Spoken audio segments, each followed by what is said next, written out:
We'll guide you through how to post photos on TikTok. If you find this useful, then consider subscribing and liking the video. It's not only videos you can post on TikTok, you can also go and post photos. So we'll guide you through the steps, and you can go and post singular photos, or you can go and post multiple as well. So to get started with this, you can come to the middle at the bottom, and you want to go and press on the plus, which is the create button, like so. Go right to the bottom, and you want to go and select post.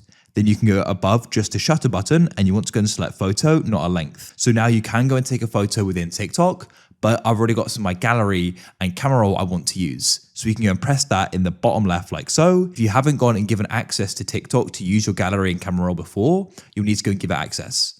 Now, what you can do is in the bottom left is you can go and choose select multiple if there are multiple you want. If it's just one, you don't need to select that. And you can then start selecting them like so.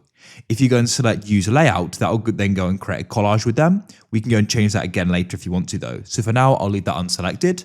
We can then press next in the bottom right, and here we are on the edit screen. So if we go and look at the bottom, you can go and see them here. You can add more, or you can go and tap and hold them to adjust the order they're in. At the top, of course, you can go and choose to track, and then over to the left, I'll press the arrow down. You've got all these different options. Then when we're ready, we can press next at the bottom, and we can then go and post it onto our profile.